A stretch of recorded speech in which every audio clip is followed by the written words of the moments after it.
Hey, how's it going everybody? It's Arcane Hulk here today, and today what I have for you is my review on the Last Word hand cannon. And I was planning on making this earlier, but seeing as it came out this past Friday, I figured you guys want to see it a little bit sooner. So let's get right into it. Interesting thing about Last Word is it has Fanfire. Now Fanfire is pretty much full auto mode, so you get to fire one shot in rapid succession pretty quickly. Weapon does kinetic damage. And then Soft Ballistics is a decent sight. I probably wouldn't go with this one. I'd go with Smart Drift Control instead. It ups your stability and it really helps you out. Aggressive Ballistics, not really worth it in my opinion. Hip fire, this weapon has excellent hip fire. If you're close enough, I recommend you do it. 1 to 5 damage upgrades. Single point sling, not really too useful. Switch weapons faster. High caliber rounds, again, not really something that's necessary. What you want is perfect balance. This ups your stability by a ton. Now when I switch it off, you can see the benefit you get from it. And when you pair it with the second sight upgrade, your stability goes way up. So that's the class I recommend. And then you also have the last word, which is the exotic perk to this gun.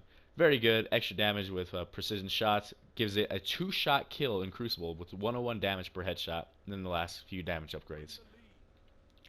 So right here we transition into some Crucible gameplay, and I'll be using the last word on the map Blind Watch. So this gun is very strong, and if you use it right, your aim is true, you will do massive amounts of work with this gun. If you can hit frequent headshots or get those body shots off pretty easily, you will always do well. Now the main drawback with this gun is one, it has a small ammo clip. It only holds 8 rounds, whereas Hawkmoon holds up to 13, and even Fatebringer holds 12. This gun is still very useful. I don't know why the guy was lagging so hard right there. It's still very useful and very strong. It's the only gun I know that can really outgun the Suros that's also full auto. So just make sure that when you're using it, throw on perfect balance, spam for those headshots. If I were you, I'd start aiming at dead center chest because the gun does still have quite a bit of recoil. It'll kick straight up to the headshot and it'll work pretty well. Any other tips I can offer for this gun are the range is really bad. So you're going to want to play a bit more aggressively. You want to be up close in their face. Oh, I killed that lagging guy. Look at that. The score pops up like a whole second before I kill him. Pretty ridiculous. But yeah, it's a very hard gun to get used to, especially if you don't have perfect balance. As soon as you get perfect balance, you'll notice that, you really start to pick up. Your kills will be, you'll be more consistent because without perfect balance, this gun recoils like a mother. I'm telling you, it is pretty bad and it's pretty tough to get used to. So just stick it out. Make sure you go use some bounties, upgrade it first. In the gameplay, I know I wasn't doing too well. I was pretty much 1 for 1 the whole game. I finished like a 1.1 KD. Nothing too spectacular, but I just want to show how this gun really can, you can outgun pretty much anything with this weapon. From long range, close range, as long as you can keep your shot on, you'll do well. But against guns like Hawkmoon or stronger weapons or faster firing weapons with high damage output like the Suros regime, you really have to watch out because that flinch will make you throw off a shot, and if you miss a shot against stronger guns like that, you're really going to suffer the consequences for it. So just make sure your aim's true, you have perfect balance on your weapon.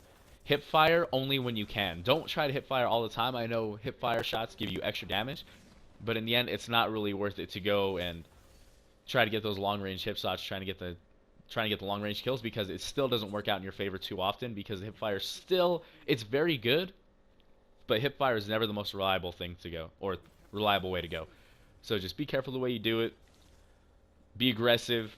Play smart, and you'll do very well with this weapon. It's high damage output, high rate of fire. You'll be able to compete with pretty much anything besides heavy machine guns, which as you'll see, I get killed by this guy pretty quick right here.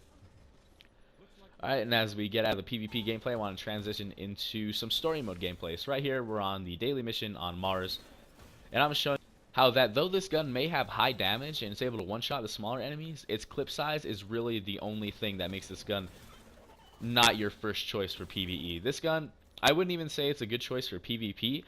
It's good if you have good aim, but it's still not ideal. I'd still go with an auto rifle, Suros Regime, or any of the legendaries, such as Grim Citizen or Shadow Price. Those are both very good weapons. But this weapon, it's got a niche to it. It's fun to use. It's just there's no other gun like it in the game. The last word is its own thing, and it's just unique. That's the only reason I ever use it. It's just because it's cool. The animations are awesome. The gun looks Old West style as heck. It's just really cool to use, really fun to watch. But as for PvE, going up against bosses and hordes of enemies, it's not really worth it. I would definitely not put it above Hawkmoon in PvE. Even in PvP, Hawkmoon with that bigger clip and the chance to, not the chance, but you know, two-shotting enemies pretty much every time guaranteed. It's kind of a toss-up for PvP. I'd probably go with Last Word because, you know, it allows you to play a bit more aggressively. But still, it's a great gun. It's has its niche, and when you use it in the way it's sorry, I don't know why I'm stuttering so much. When you use it the way it's supposed to be used, it's it's unstoppable. It's a great gun. It's very strong, very powerful. Not very good for PvP, or not very good for PvE. Great for PvP. You can shoot with the best of them. You can outgun the Suros. You can outgun any of the auto rifles. You can take on Vision of Confluence even at range, as long as you can keep your shots on point. And if you can handle the recoil, you'll be pretty much unstoppable. But yeah, I'm going to end the video there today, guys. I hope you enjoyed. Please like, comment, subscribe if you want more. I will be doing the Hardlight next as soon as I get it upgraded. It'll probably be a little while before that one comes out. I'm still on an Advanced Warfare binge, I know. I'm a Call of Duty player first, guys. But I still do love Destiny. I still come back and do the raid every now and then.